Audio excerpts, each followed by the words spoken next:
बिस्मिल्लाहिर्रहमानिर्रहीम।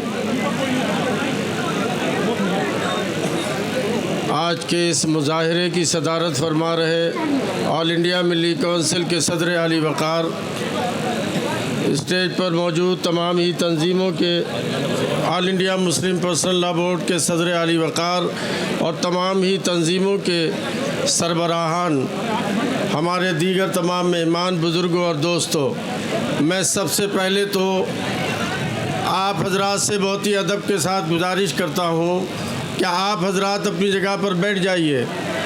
देखिए, अदब के साथ रहना, बावकार तरीक़े पर रहना, मुनज़्ज़म रहना पहली शर्त है किसी भी एहतिजाज के लिए।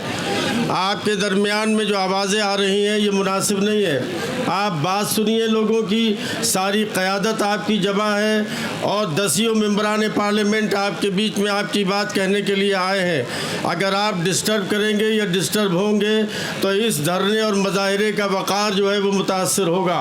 रमज़ान शरीफ का महीना है, अपनी जगह संजीदगी से बैठिए और हम लोगों की सबकी बात सुनिए और उसका पैगाम लेकर के जाइए।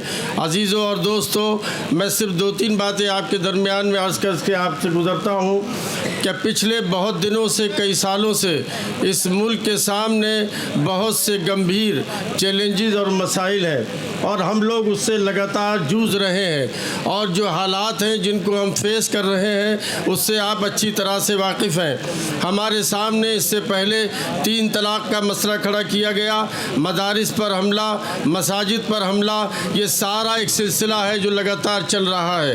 अब आकर के जो सबसे कीमती हमारे बुज़ुर्गों का असासा है जो अल्लाह के नाम पर उन्होंने वक़्फ़ किया और जिसके ज़रिए से हम गरीबों कमज़ोरों की मदद करते हैं और वो एक बाकायदा चैनलाइज हमारा एक सिलसिला है। अब उस पर हिंदुस्तान की हुकूमत की नज़र है और उसने एक ऐसा बिल लाकर हम लोगों को परेशानी में डाल दिया है कि रमज़ानुल मुबारक का महीना है और पूरे मुल्क से हम लोग अपने घरों को छोड़कर उस परेशानी का मुकाबला करने के लिए इस मुजाहिरे के ज़रिए से यहाँ पर जमा है और अपनी बात हुकूमत हिंद तक पहुँचाना चाहते हैं। आप देख रहे हैं कि मसला हमसे रिलेटेड है लेकिन इसको इस तरह से पेश किया जाता है, हमारी डिमांड हुकूमत हिंद से है, हमारे और हुकूमत के बीच का मामला है। लेकिन भला करे बाज़ मीडिया के लोग इसको इस तरह से पेश करते हैं कि खुदा न खास्ता मुसलमान की लड़ाई इस मुल्क में अक्सरियती तबके के ख़िलाफ़ लड़ रहे हैं या किसी और दूसरे मज़हब के लोगों के ख़िलाफ़ खड़े हो गए हैं। ऐसा नहीं है, ये क्लियर बात है कि वक्फ़ का मसला हमसे रिलेटेड है और हुकूमत से हमारा इख्तिलाफ़ है जो वो वक्फ़ बिल लाना चाहती है। हम उसका विरोध कर रहे हैं, उसको रिजेक्ट करने की आवाज़ उठा रहे हैं और आज ये बात हमारे मुजाहरे से साबित होगी कि वक्फ़ एक्ट के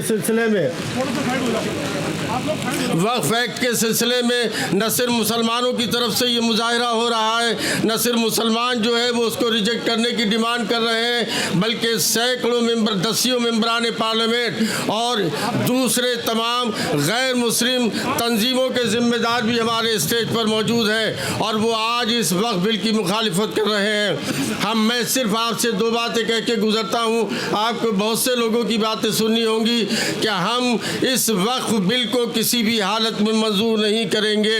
आप नारा लगाइए मेरे साथ और कहिए कि ये वक्फ़ तरमीमी बिल वापस लीजिए। वक्फ़ तरमीमी बिल 2024, वक्फ़ तरमीमी बिल 2024, वक्फ़ तरमीमी बिल 2024।